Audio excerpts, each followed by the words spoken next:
مشاهدينا شفتوا فقراتنا لهذا الأسبوع، لكن نحب في البداية نعرف ضيف حلقتنا لهذا الأسبوع الدكتور محمد فائق، استشاري أنف وأذن وحنجرة وتجميل الأنف، زميل كلية الجراحين البريطانية، وأيضا حاصل على عضوية الجمعية البريطانية وعضوية الأكاديمية الأمريكية في جراحات الأنف والأذن والحنجرة وتجميل الأنف.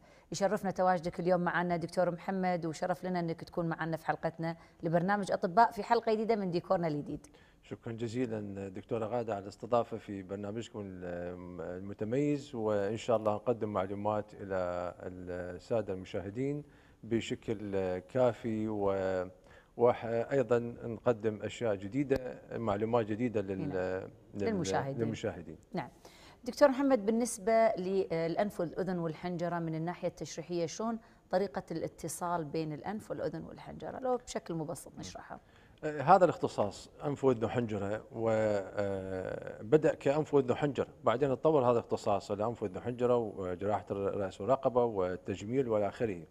الارتباط التشريحي بين أجهزة التنفس متمثلة بالأنف والفم، لأن الفم أيضا يصير به تنفس، مرتبطين في خلف الأنف اللي إلى نزولا إلى البلعوم، وكذلك مرتبطين مع الأذن عن طريق قناة أوستاكي، وإذا المشاهدين يذكرون من دراستهم في المتوسطة والإعدادية. نعم. وجود قناة ما بين الأذن والأنف تسمى بقناة أوستاكي، وهالقناة هي اللي تحاول تعادل الضغط ويحس بها الشخص خصوصا بالطيران، في صعود الطيارة هبوطها يحس بالضغط بالإذن، هاي حتى تعادل الضغط الخارجي والداخلي. نعم. مع بعض. هذا ارتباط الأنف والأذن والحنجرة. نعم. مع بعض. حبينا نعرف، كنا في دولة كلها غبار ورطوبة ونتعرض لتقلبات جوية كثيرة، فحابين نعرف بالنسبة لأكثر الأمراض شيوعا في العيادات اللي قاعدة تجيكم مع تغيرات الجو اللي عندنا.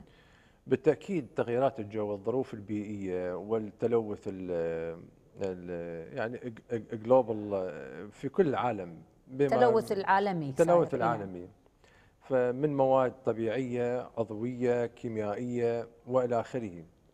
لا يخلو بلد من مشاكل الحساسية في الأنف والجيوب الأنفية والبلعوم والحنجرة والعين، هاي كلها طبعا متكاملة تتأثر بهذا الشكل.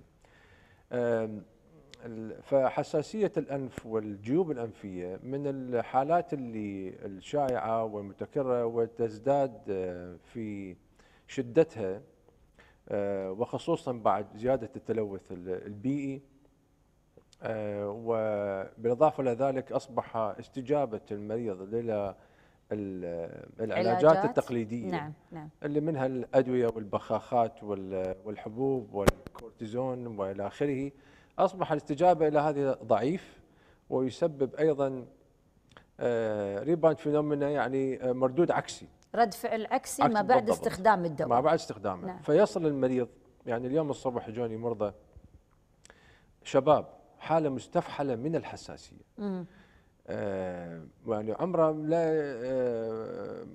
20 22 سنة. هاي الحالات كنا نشوفها احنا لما يجينا واحد عمره 50 60 سنة يعاني من الحساسية. نعم. أنفه مغلق تماما، تضخم شديد في قرنيات الأنف، والمتعارف عليها الناس يسموها لحميات، هي النيزل بولب لحميات، لكن نعم. هي قرينات. نعم. انسداد شديد، ما يقدر يتنفس.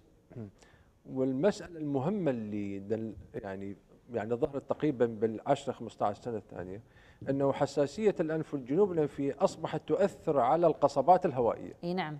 فزادت ظهرت حالات الربو. أحسنتي. بالضبط، والالتهابات الرئوية قاعدة تزيد هالأيام. بالضبط. الدكتورة تعرفين أنه حالات الربو القصبات كان يعني سبيشال انتيتي، معزولة تقريبا كربو. نعم. لكن الآن يعني هذا المريض اللي أشوفه ومرضى آخرين عديدين. نعم. أنه دكتور يقول أنا ما عندي ربو. نعم. احنا ما نبي نتطرق للربو، قاعد نتطرق لشيء ثاني. طيب. بغي نتكلم عن الحساسية الأنفية، شنو الأعراض اللي يشكي منها المريض عشان نقول والله، خاصة بهالفترة هذه قاعد يجونا المرضى ويقولون أنا عندي حساسية، نقول له لا عندك إنفلونزا، يقول لا أنا عندي الحساسية، نقول له لا إنفلونزا خشمي قاعد يصب. فنبي نوضح لهم الفرق بين الإنفلونزا الالتهاب الفيروسي أو مصاحب له أحيانا بكتيري والحساسية. طيب، حساسية الأنف تؤدي إلى تقريبا الى اعراض قسم من اعراض الالتهابات اللي هي الانفلونزا والبرد، حالات البرد العامه والتهاب الانف العادي، من الحكه وتصبب الماء وانسداد الانف وحكه بالبلعوم و دموع في العين، تدمع العين. نعم. بالضبط. وايضا تدمع العين وحكه في العين وصداع في الراس، ويزيد ايضا من وجود هاي الحساسيه، حيزيد ايضا من حالات اخرى اللي ذكرنا من عندها الربو، وممكن يزيد من حالات الشقيقه. صحيح. وحالات اخرى اللي يعني اكساسربيت او اكتيفيت يحفزها انها تزيد. بالضبط. نعم. فبالنسبه للالتهابات اللي قد المريض يشوف يشتكي ايضا من التصبب الماء من الانف، السوائل اقصد، وكذلك انسداد بالانف، لكنه تلاحظ المريض عنده حراره، ارتفاع درجه نعم. الحراره. نعم. عنده اعراض عامه بالجسم من النحول والام بالمفاصل، فقدان الشهيه. نعم. ففي اعراض اخرى تميزه عن البرد. ولكن الحاله اللي ايضا لاحظناها بالعشر سنين تقريبا الماضيه انه المريض يشتكي من الحساسيه طول السنه، فمن يصير عنده اعراض برد فيصير اعراض برد مع الحساسيه مصاحبه، فتؤدي الى حاله من اكيوت يعني انفكشن، حاله حاده من البرد مع حاله حاده من الحساسيه بشكل اكثر مما في الحاله الطبيعيه. نعم نعم. فحبينا نعرف الفحوصات الأولية. طبعا المريض بيشكي، بيقول أنا عندي صبة خشم، دموعي قاعدة تنزل، مو قادر أوقف عطاس. بغينا نعرف الفحوصات الأولية اللي تجريها في العيادة، منها من فحوصات الدم، شنو ممكن تفيدنا فيه؟ الحساسية، حساسية الأنف، في أهم شيء هو الفحص السريري. أي نعم. أما الفحوصات الثانية فهي مكملة. نعم. ما أحسنتي، مضبوط. لكنه الفحص السريري والفحص بالمنظار هو الأساس في تشخيص الحساسية الأنف. أما الفحوصات الأخرى مثل فحوصات الدم وفحص الحساسية عن طريق اللزقات، الجلد بالضبط. نعم. أو عن طريق الدم. الفحوصات هاي أيضا عملنا بها بحوث، عملنا عدة أنواع من فحوصات الحساسية، وفي حتى أجهزة متطورة لفحص أكثر من 300 نوع من الألرجين أو المواد المحفزة للحساسية. لكن المشكلة اللي المريض يعاني منها أنه حتى لو يعرف شنو الأشياء اللي هو حساس لها، نعم. صعب تجنبها. نعم. يعني ما يقدر يتجنب الغبار. وفي أوروبا وأمريكا عندهم مشكلة البولين، اللقاح. نعم، مع الزرع اللي عندهم كثرة الزرع. بالضبط، كثرة نعم. الزرع والجراس والآخره. نعم. فصعب حتى لو تعرفها صعب تجنبها. فالعلاج الجديد المبتكر نعم. اللي في علاج حساسية الأنف اللي طورته في خلال ال10 سنين الماضية و أعطى نتائج جيدة جدا. يعني أعراض الحساسية تقل بحدود 80%. أعراض الحساسية مع العلاج المطور، مع العلاج المطور تقل 80%. بدال ما نتكلم عن العلاج المطور في البداية، خلينا نتكلم عن العلاج التقليدي وشون المريض يقدر يستخدمه في الحالات الحادة قبل لا يتطور وياخذه إلى العلاج الحديث. نعم. العلاج التقليدي في حساسية الأنف للأسف اللي هو أدوية الحساسية أو الحبوب والبخاخات وأبر الكورتيزون. نعم. هذا ليس بعلاج، ولكن هذا تداوي. نعم. اللي هو علاج العرض اللي يشكي منه المريض. علاج الأعراض. بالضبط. علاج هذا اللي قصدته. إنه علاج الأعراض وليس علاج المرض، السبب أو الحالة أو المرض. نعم. ففي طول هالسنين هاي المرضى ياخذون هاي العلاجات، واللي ادت بعدين كثره استعمال هذه العلاجات ادى الى نتائج عكسيه واستفحال حاله الحساسيه والتضخم في داخل الانف ولحميات الانف الى درجه حتى تصعب انه اجراء عمليه عليه. نعم. فالعلاج التقليدي علاج الادويه، وفي علاج العمليات. علاج العمليات هو اللي هو اللي دارج الحين حاليا. اللي دارج اللي هو استئصال القرنيات، وهذا بصراحه هو خطا لانه في مضاعفات شديده جدا. قد يؤدي إلى النزيف الشديد، وقد يؤدي إلى تيبس المزمن في داخل الأنف، والروائح الغلطة بتصيب بالأنف حتكون مزمنة. أي نعم. فلذلك معظم يعني البحوث أثبتت أنه تأثيره سلبي على الجسم. اي نعم. وفي كوي داخل الانف للحساسيه، وفي علاجات اللي علاج مضاعفات حساسيه الانف، منها اللحميات والى اخره. نعم. والجيوب الانفيه. اي نعم. دكتور محمد، نتوقف الان مع هذا الفاصل وبنشوف طريقه علاج الحساسيه المتطور اللي طورتها حضرتك في العياده الخارجيه. نشوف مع بعض طريقه فحص الحساسيه الانفيه وكيفيه طرق العلاج الحديثه.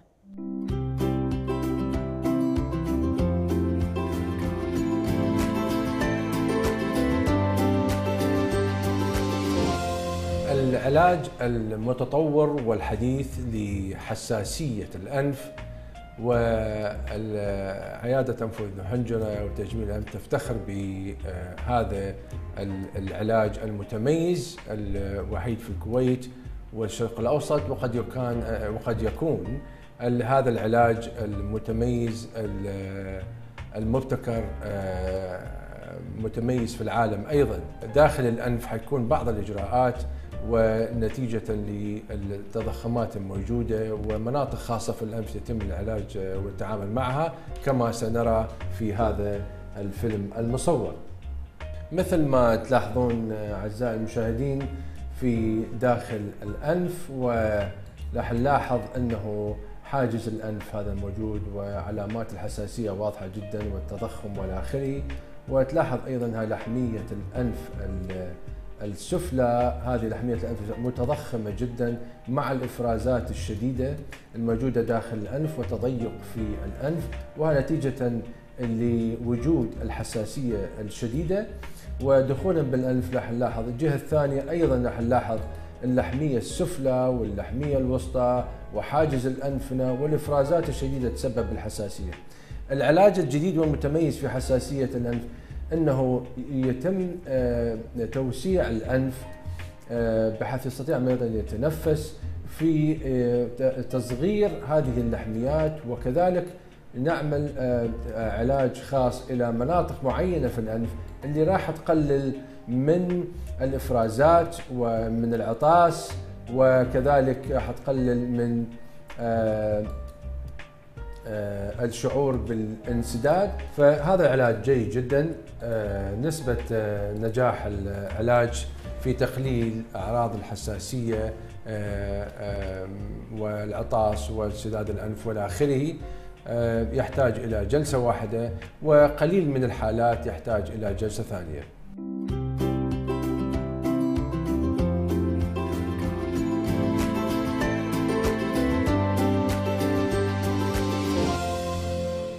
يعطيك ألف عافية دكتور محمد. نبي نتكلم عن موضوعنا الثاني. خلصنا موضوع الحساسية الأنفية، نبي نتكلم عن الشخير. ما هي أسباب الشخير؟ احنا نشوفها عند الأطفال ونشوفها عند الكبار والرجال، كنا أكثر من النساء. السبب؟ الشخير عدة أسباب، لكن مثل الدكتورة مثل ما تفضلتي أنه ممكن يحدث أيضا بالأطفال والكبار والآخرين. المجال التنفسية من يصير بها نوع من الانسداد، من نوع من التضيق، يؤدي إلى اختلال في حركة الهواء. نعم. سواء إذا كان هذا التضيق بالأنف، بالفم، بالبلعوم، فوق الحنجرة، أو حتى الحنجرة نفسها. هذه المناطق كلها أي تضيق بها يؤدي إلى شخير. هاي من الناحية الفيزيولوجية مثل البايب. نعم. وإذا كان به تضيق حس التربلنس، يعني تذبذب بالضبط بالهم. دوران الهواء احنا نقول بالضبط في طريقة عشوائية وليس بطريقة مستقيمة دخول الهواء، يؤدي إلى الهواء. أصوات. نعم. بهالشكل. هاي من الناحية الفيزيولوجية. في بعض المرضى عندهم هذا التضيق موجود بالأنف نتيجة الحساسية وتضخم اللحميات والى آخره، بالفم نتيجة تضيق البلعوم أو زيادة في حجم اللوزتين، أو هطول سقف الفم إلى الأسفل بحيث يطخ بالخلف اللسان.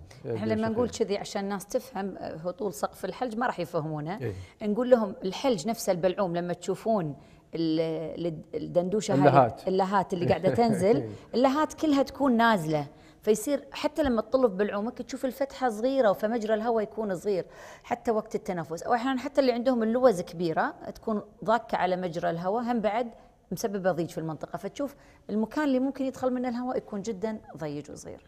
ممتاز. نعم.